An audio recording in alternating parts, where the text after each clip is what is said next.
Bonjour à tous, soyez les bienvenus sur le plateau de Delta TV pour une nouvelle émission. L'invité, ou plutôt encore une fois les invités du mercredi, puisque nous allons parler SPA. Et j'ai le plaisir d'accueillir Sandrine Penet, la présidente de l'association la SPA de Saint-Georges-sur-Lard, et Ashley Sojikian, qui elle est la directrice.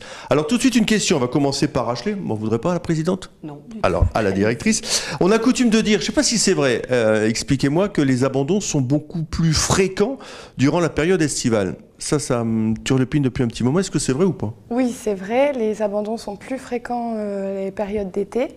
Mais bon, sur toute l'année, nous recevons des abandons régulièrement. Là, depuis le mois de janvier, nous sommes à une 50aine d'abandons.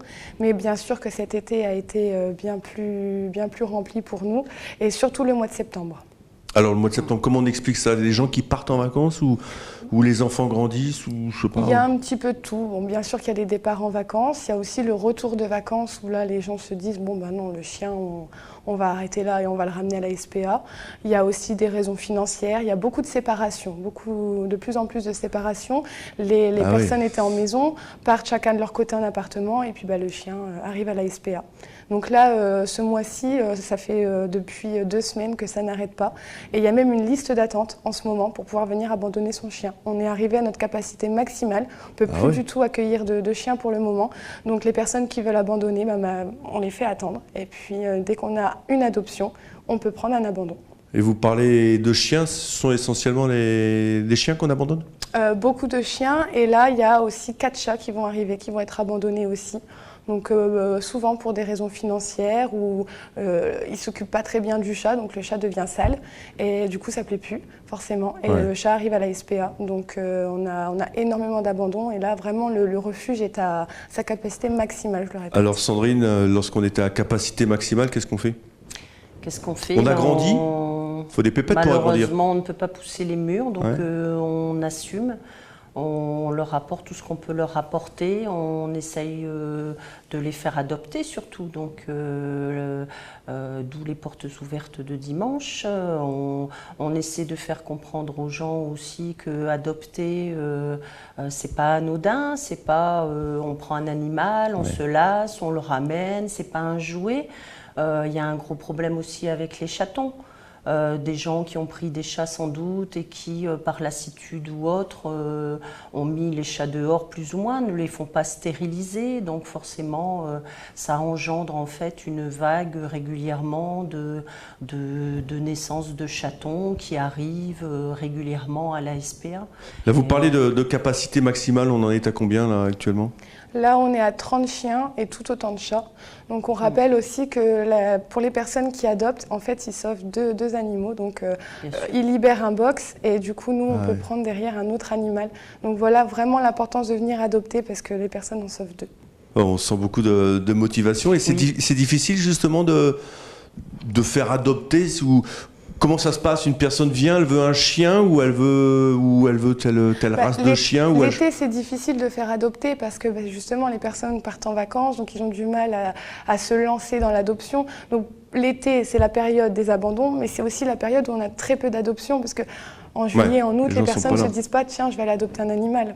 Et on ne peut pas vous déposer en pension, par exemple, un animal en disant bon voilà, je pars en vacances 15 jours et je reviendrai le chercher? La pension, c'est pareil, c'est déjà beaucoup demandé. Donc à partir de février-mars, on est déjà plein pour juillet-août.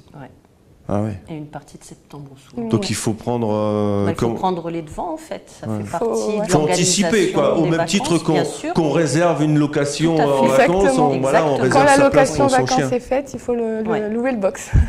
Louer le box.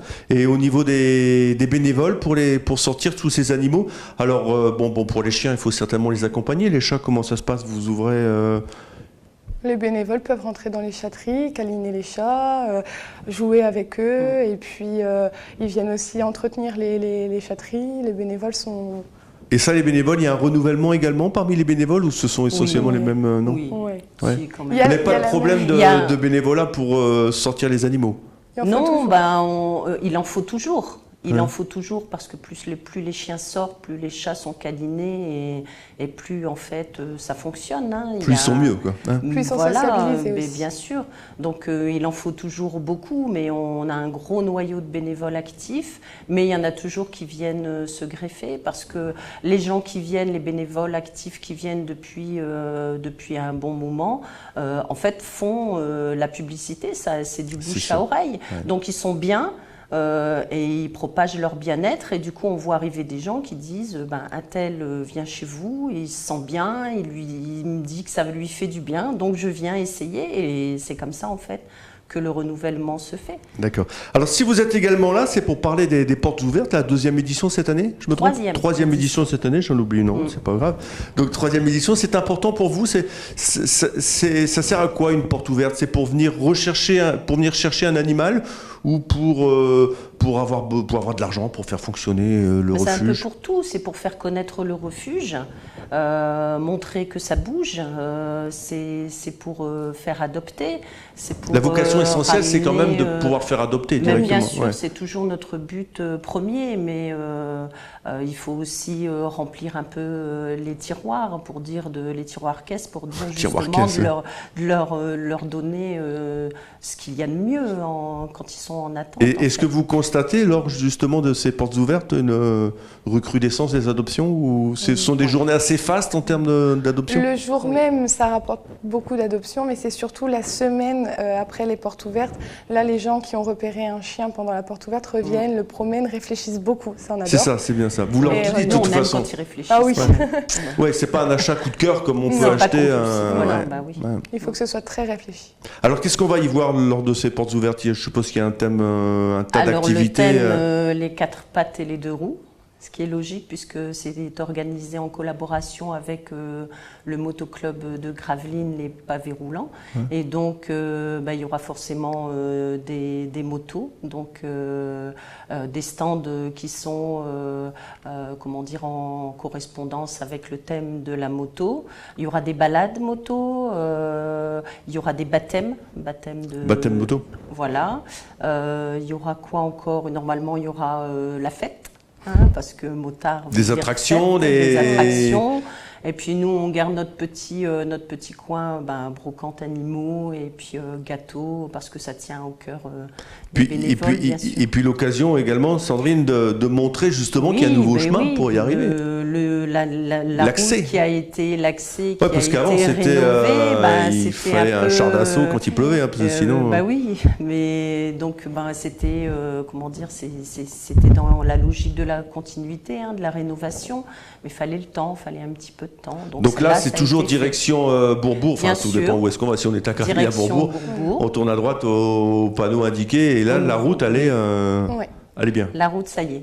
D'accord. Ouais. Et qu'est-ce qu'on peut vous souhaiter alors pour ces portes ouvertes ? C'est beaucoup de monde et beaucoup d'adoptions ? Beaucoup d'adoptions, beaucoup de monde. Et mais bon, votre refuge sera toujours plein, parce que s'il y en a 10 qui partent, il y en a 10 qui vont arriver derrière. Oui. Et on s'attache, vous, en tant que directrice, Ashley, aux animaux ? Extrêmement. Alors. Je ne fais qu'adopter. Ouais. Et l'adoption la plus typique ou la plus amusante que vous ayez à faire, parce que on parle de chiens, on parle de chats, on peut parler éventuellement de serpents ou je sais pas. Ouais. Non, nous, non. Les NAC, on ne fait pas, mais une adoption qui nous a particulièrement marqué, parce que vous avez pu le remarquer par rapport au reportage de la fois dernière. Chance n'est plus là, notre mascotte à 3 pattes.